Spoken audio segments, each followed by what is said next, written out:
U P school teacher സിലബസിലെ part 1 social science Kerala നവോത്ഥാനം എന്ന ഭാഗത്ത് നിന്ന് വൈകുണ്ഠസ്വാമികൾ, ചട്ടമ്പി സ്വാമികൾ ഇത് രണ്ടുമാണ് ഇന്നത്തെ ഓഡിയോ ക്ലാസ്സിൽ ഡിസ്കസ് ചെയ്യുന്നത്. നമുക്ക് ക്ലാസ്സിലേക്ക് കിടക്കാം. ആദ്യം തന്നെ വൈകുണ്ഠസ്വാമികൾ ജനിച്ചത് 1809 മാർച്ച് 12-നാണ്.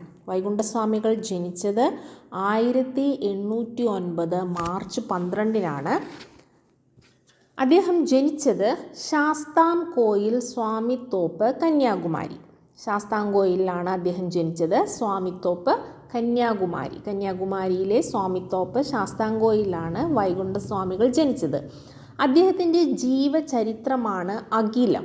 ജീവചരിത്രത്തിൻ്റെ പേരാണ് അഖിലം. അദ്ദേഹം സ്വാമിത്തോപ്പിലെ എല്ലാ ജാതിക്കാർക്കുമായി കിണറുകൾ കുഴിച്ചു. അപ്പോൾ എല്ലാ ജാതിക്കാർക്കുമായി സ്വാമിത്തോപ്പിൽ കിണറുകൾ കുഴിച്ചതാരാണ്? വൈകുണ്ഠസ്വാമികളാണ്. അദ്ദേഹം ചാന്നാർ ലഹളയ്ക്ക് പ്രചോദനമായി നിലകൊണ്ട ഒരു നവോത്ഥാന നായകനാണ്. ചാന്നാർ ലഹളയ്ക്ക് പ്രചോദനമായ നവോത്ഥാന നായകനാണ് വൈകുണ്ഠസ്വാമികൾ. സമപന്തി ഭോജനം സംഘടിപ്പിച്ചത് വൈകുണ്ഠസ്വാമികളാണ്. വൈകുണ്ഠസ്വാമികളുമായി ബന്ധപ്പെട്ടതാണ് സമപന്തി ഭോജനം. സമത്വ സമാജം എന്ന സംഘടന രൂപീകരിച്ചത് വൈകുണ്ഠസ്വാമികളാണ്. 1836 വൈകുണ്ഠസ്വാമികൾ സമത്വ സമാജം എന്ന സംഘടന രൂപീകരിച്ചത്. ഈ സമത്വ സമാജം എന്ന സംഘടന രൂപീകരിച്ച സ്ഥലമാണ് ശുചീന്ദ്രം. അപ്പോൾ സമപന്തി ഭോജനം നടത്തിയത് വൈകുണ്ഠസ്വാമികളാണ്. സമത്വ സമാജം എന്ന സംഘടന രൂപീകരിച്ചത് വൈകുണ്ഠസ്വാമികളാണ്. അത് 1836 സമത്വ സമാജം രൂപീകരിച്ച സ്ഥലമാണ് ശുചീന്ദ്രം. ബ്രിട്ടീഷ് ഭരണത്തെ വെണ്ണീച ഭരണം എന്ന് പറഞ്ഞത് വൈകുണ്ഠസ്വാമികളാണ്. അദ്ദേഹത്തിനെ കേരള നവോത്ഥാനത്തിൻ്റെ വഴികാട്ടിയായിട്ടാണ് കാണുന്നത്. അപ്പോൾ ബ്രിട്ടീഷ് ഭരണത്തെ വെണ്ണീച ഭരണം എന്ന് പറഞ്ഞത് വൈകുണ്ഠസ്വാമികളാണ്. കേരള നവോത്ഥാനത്തിൻ്റെ വഴികാട്ടിയാണ് വൈകുണ്ഠസ്വാമികൾ. അദ്ദേഹത്തിനെ ഏറെ സ്വാധീനിച്ച ഗ്രന്ഥമാണ് തിരുക്കുറൾ.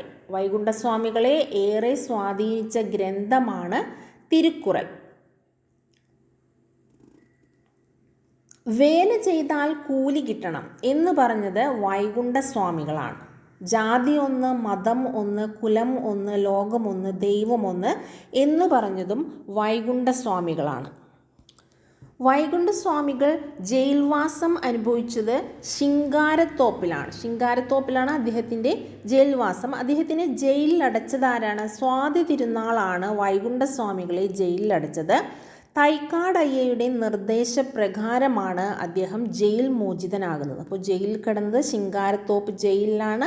ജയിലിലടച്ചതാരാണ്? അത് സ്വാതി തിരുനാളാണ്. തൈക്കാടയ്യയുടെ നിർദ്ദേശപ്രകാരമാണ് വൈകുണ്ഠസ്വാമികൾ ജയിൽ മോചിതനാകുന്നത്. അദ്ദേഹത്തിൻ്റെ ആദ്യകാല നാമമാണ് മുത്തുക്കുട്ടിസ്വാമികൾ. തിരുവിതാംകൂർ ഭരണത്തെ അനന്തപുരത്തെ നീചഭരണമെന്ന് വിശേഷിപ്പിച്ചത് ആരാണ്?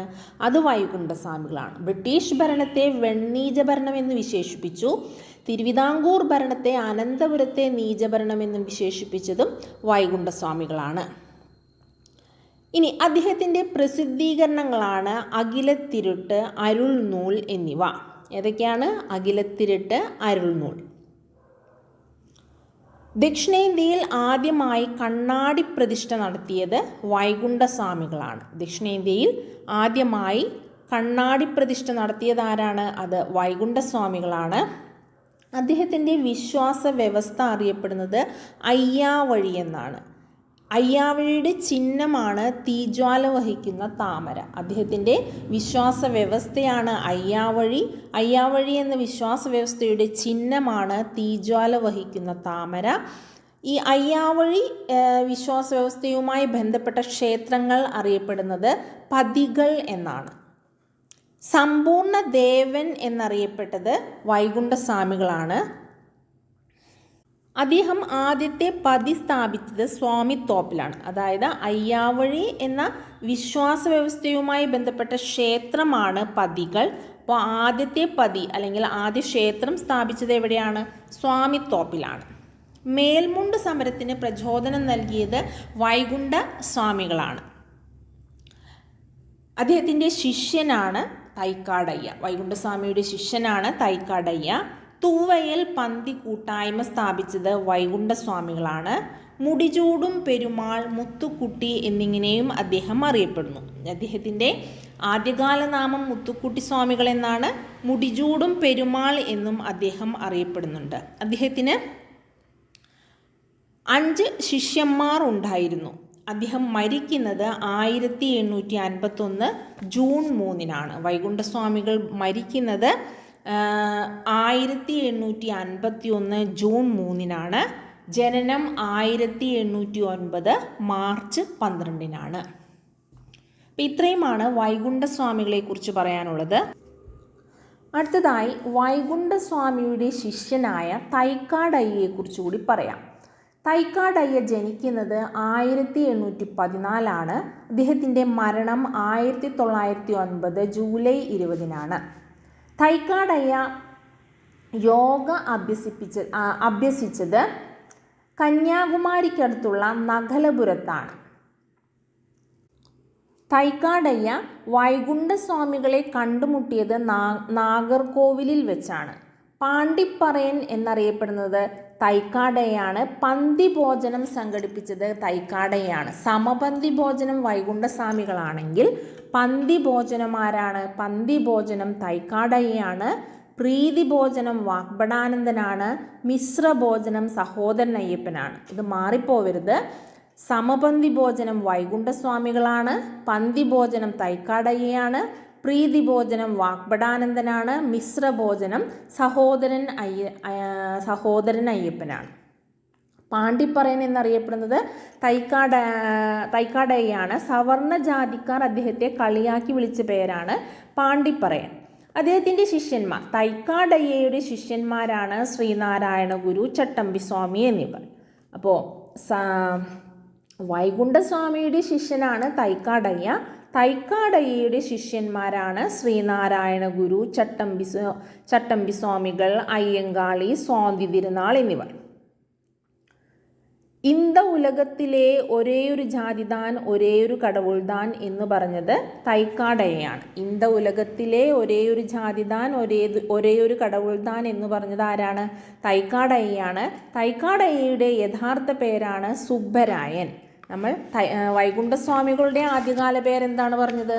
മുത്തുക്കുട്ടി സ്വാമികൾ എന്നാണ് വൈകുണ്ഠസ്വാമികളുടെ ആദ്യകാല പേര്. അദ്ദേഹം മുടിചൂടും പെരുമാൾ എന്നുകൂടി അറിയപ്പെടുന്നുണ്ട്. തൈക്കാടയ്യയുടെ യഥാർത്ഥ പേര് സുബ്ബരായൻ എന്നാണ്.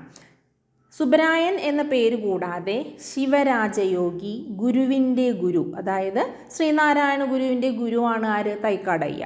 ഗുരുവിൻ്റെ ഗുരു, ഹഠയോഗോപദേഷ്ട, സൂപ്രണ്ടയ്യ എന്നിങ്ങനെയെല്ലാം അറിയപ്പെടുന്നത് തൈക്കാടയ്യ തന്നെയാണ്. അപ്പോൾ തൈക്കാടയ്യ അറിയപ്പെടുന്ന മറ്റു പേരുകളാണ് സുബ്ബരായൻ, ശിവരാജയോഗി, ഗുരുവിൻ്റെ ഗുരു, ഹഠയോഗോപദേഷ്ട, സൂപ്രണ്ടയ്യ എന്നിങ്ങനെയെല്ലാം അറിയപ്പെടുന്നു. മനോന്മണിയം സുന്ദരൻ പിള്ളയുടെ സഹായത്തോടെ തൈക്കാടയ്യ സ്ഥാപിച്ച ആത്മീയ കേന്ദ്രമാണ് ശൈവപ്രകാശ സഭ. ശൈവപ്രകാശ സഭ അദ്ദേഹം സ്ഥാപിച്ചത് ചാലയിലാണ്. അപ്പോൾ തൈക്കാടയ്യ സ്ഥാപിച്ച ആത്മീയ കേന്ദ്രം ഏതാണ്? ശൈവപ്രകാശ സഭ. ഏതൊരു യോഗിക്കും വിഗ്രഹപ്രതിഷ്ഠ നടത്താനാവും എന്ന് പറഞ്ഞത് തൈക്കാടയ്യയാണ്. അപ്പോൾ ശൈവപ്രകാശ സഭയുടെ ആരംഭത്തിൽ, അതിന് ശൈവപ്രകാശ സഭയിലേക്ക് സ്വാതി തിരുനാളിനെ ഇൻവൈറ്റ് ചെയ്തിട്ടുണ്ട്. അപ്പോൾ ഇത്രയുമാണ് തൈക്കാടയ്യയെക്കുറിച്ച് പറയാനുള്ളത്. ഇനി അടുത്തത് ചട്ടമ്പി സ്വാമികൾ. ചട്ടമ്പി സ്വാമികൾ ജനിക്കുന്നത് 1853 ആഗസ്റ്റ് 25-നാണ്. അപ്പോൾ നമ്മൾ പറഞ്ഞു വൈകുണ്ഠസ്വാമികളുടെ ശിഷ്യനാണ് തൈക്കാടയ്യ. തൈക്കാടയ്യയുടെ ശിഷ്യന്മാരാണ് ശ്രീനാരായണ ഗുരു, ചട്ടമ്പി സ്വാമികൾ, അയ്യങ്കാളി, സ്വാതി തിരുനാൾ എന്നിവർ. ഇനി അപ്പോൾ ചട്ടമ്പി സ്വാമികളെക്കുറിച്ചാണ് പറയുന്നത്. ചട്ടമ്പി സ്വാമികൾ ജനിക്കുന്നത് 1853 ആഗസ്റ്റ് 25-നാണ്. കൊല്ലൂരാണ് അദ്ദേഹം ജനിക്കുന്നത്. അദ്ദേഹത്തിൻ്റെ യഥാർത്ഥ പേര് അയ്യപ്പൻ. എന്നാണ്. ബാല്യകാലനാമം കുഞ്ഞൻ പിള്ള എന്നാണ്. യഥാർത്ഥ പേര് ചട്ടമ്പി സ്വാമികളുടെ യഥാർത്ഥ പേര് അയ്യപ്പൻ എന്നാണ്. ബാല്യകാലനാമം കുഞ്ഞൻ പിള്ള. അദ്ദേഹം സമാധിയാകുന്നത് പന്മന കൊല്ലം ജില്ലയിലാണ്. കൊല്ലം ജില്ലയിലെ പന്മനയിലാണ് ചട്ടമ്പി സ്വാമികൾ സമാധിയാകുന്നത്. അദ്ദേഹത്തിൻ്റെ ജന്മഗൃഹം അറിയപ്പെടുന്നത് ഉള്ളൂർക്കോട് വീട് എന്നാണ്. ഉള്ളൂർക്കോട് വീടാണ് ചട്ടമ്പി സ്വാമികളുടെ ജന്മദിനം. ഇനി ചട്ടമ്പി സ്വാമികളുടെ പ്രധാന കൃതികളാണ് വേദാധികാര നിരൂപണം, പ്രാചീന മലയാളം എന്നിവ. ചട്ടമ്പി സ്വാമികൾ ആർക്കാണ് ചിന്മുദ്രയുടെ മഹാത്മ്യത്തെക്കുറിച്ച് വിവരിച്ചു കൊടുത്തത്? അത് വിവേകാനന്ദനാണ് സ്വാമികൾ, അതായത് ചട്ടമ്പി സ്വാമികൾ ചിന്മുദ്രയുടെ മഹാത്മ്യത്തെക്കുറിച്ച് വിവരിച്ചു കൊടുത്തത്. അധസ്ഥിതരോടൊപ്പം മിശ്രഭോജനം നടത്തിയതാരാണ്? അത് ചട്ടമ്പി സ്വാമികളാണ്. നമ്മൾ പറഞ്ഞു സമപന്തി ഭോജനം നടത്തിയത് വൈകുണ്ഠസ്വാമികൾ, പന്തി ഭോജനം തൈക്കാടയ്യ, മിശ്രഭോജനം സഹോദരനയ്യപ്പൻ, പ്രീതി ഭോജനം വാഗ്ഭടാനന്ദൻ. അധസ്ഥിതരോടൊപ്പം മിശ്രഭോജനം നടത്തിയത് ചട്ടമ്പി സ്വാമികളാണ്. വിദ്യയും വിത്തവും ഉണ്ടെങ്കിലേ മനുഷ്യ പുരോഗതി സാധ്യമാകൂ എന്ന് പറഞ്ഞത് ആരാണ്? അത് ചട്ടമ്പി സ്വാമികളാണ്. സ്വാമികളുടെ മരണത്തിൽ അനുശോചിച്ച് പണ്ഡിറ്റ് കറുപ്പൻ രചിച്ച കൃതിയാണ് സമാധി സപ്തകം.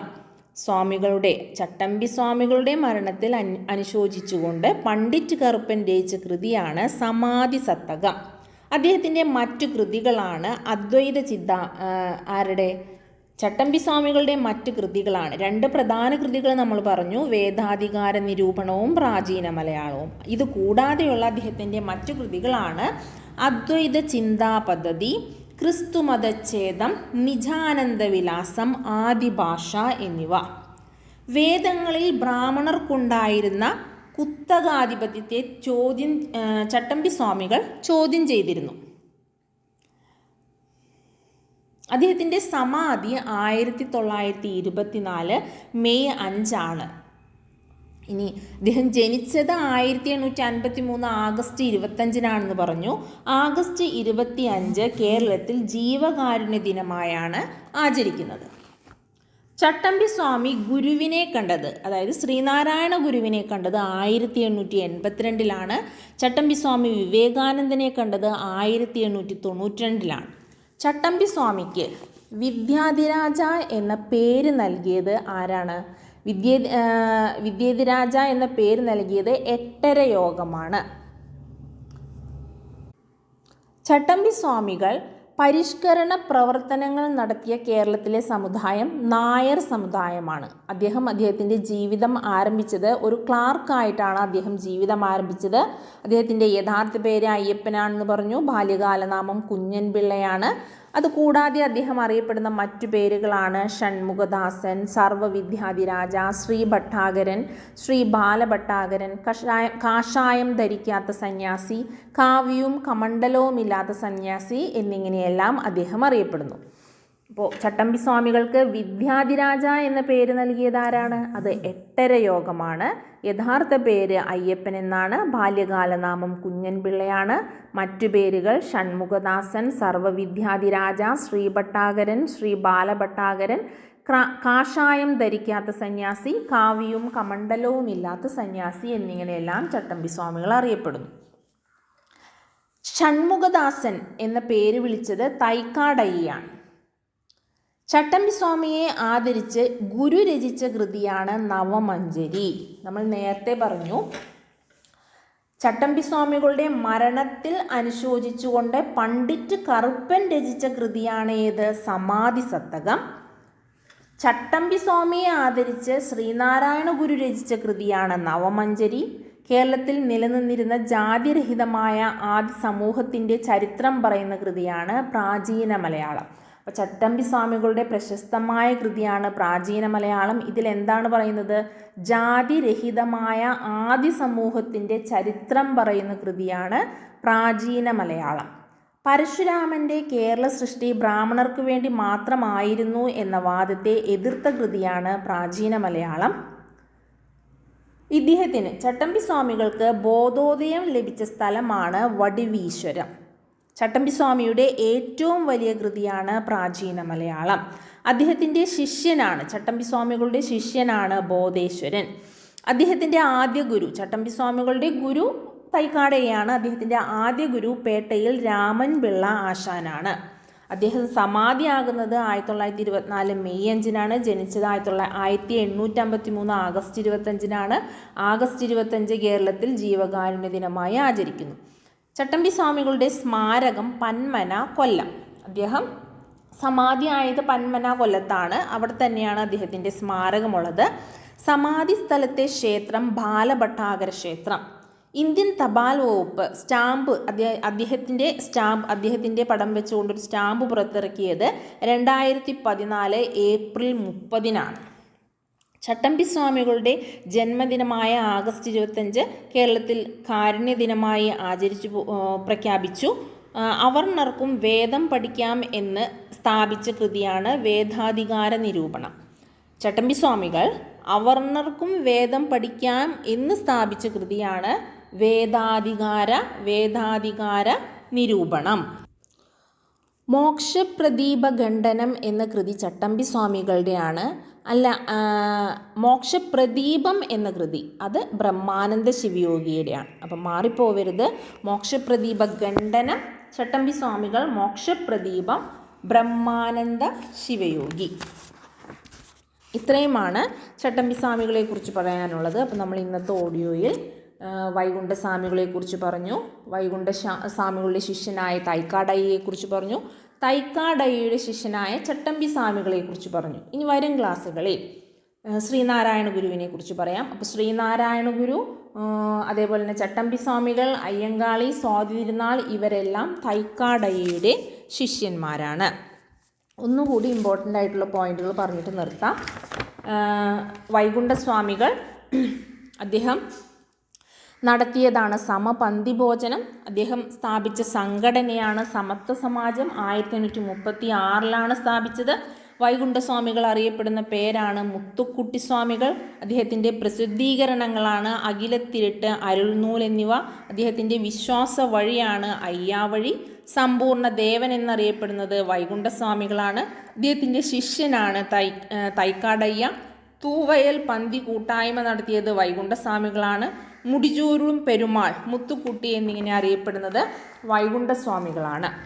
അടുത്തത് തൈക്കാടയ്യ. പന്തിഭോജനം സംഘടിപ്പിച്ചത് തൈക്കാടയ്യാണ്. യഥാർത്ഥ പേര് സുബ്ബരായൻ എന്നാണ്. ശിവരാജയോഗി, ഗുരുവിൻ്റെ ഗുരു, ഹഠയോഗോപദേഷ്ട, സൂപ്രണ്ടയ്യ എന്നിങ്ങനെ അറിയപ്പെടുന്നത് തൈക്കാടയ്യാണ്. ശൈവ പ്രകാശ സഭ സ്ഥാപിച്ചത് തൈക്കാടയ്യാണ്. അടുത്തത് ചട്ടമ്പി സ്വാമികൾ. യഥാർത്ഥ പേര് അയ്യപ്പൻ, ബാല്യകാലനാമം കുഞ്ഞൻപിള്ള എന്നാണ്.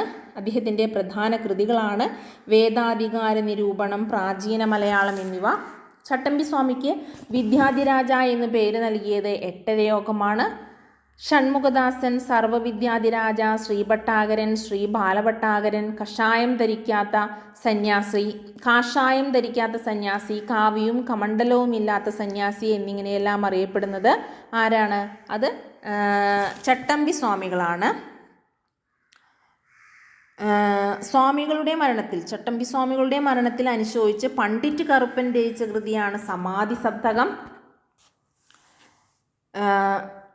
അദ്ദേഹത്തിൻ്റെ ഏറ്റവും വലിയ കൃതിയാണ് പ്രാചീന മലയാളം.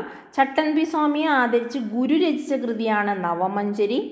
ഏറ്റവും വലിയ കൃതിയാണ് അദ്ദേഹത്തിൻ്റെ, ചട്ടമ്പി സ്വാമികളുടെ ഏറ്റവും വലിയ കൃതിയാണ് പ്രാചീന മലയാളം. അദ്ദേഹത്തിൻ്റെ ശിഷ്യനാണ് ബോധേശ്വരൻ. ചട്ടമ്പി സ്വാമികളുടെ ജന്മദിനം ആഗസ്റ്റ് 25, അന്ന് കാരുണ്യ ദിനമായാണ് ആചരിക്കുന്നത്.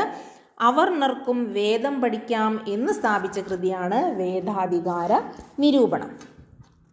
അപ്പോൾ ഇത്രയുമാണ് നവോത്ഥാന നായകന്മാരിൽ. കേരള നവോത്ഥാനം എന്ന ഭാഗത്ത് നിന്ന് നമ്മൾ 3 പേരെക്കുറിച്ചാണ് ഇന്ന് പറഞ്ഞത്. തൈക്കാടയ്യ, വൈകുണ്ഠസ്വാമികൾ, ചട്ടമ്പി സ്വാമികൾ. അടുത്ത ക്ലാസ്സിൽ നമ്മൾ ശ്രീനാരായണ ഗുരുവിനെ കുറിച്ച് പറയുന്നതായിരിക്കും. Thank you.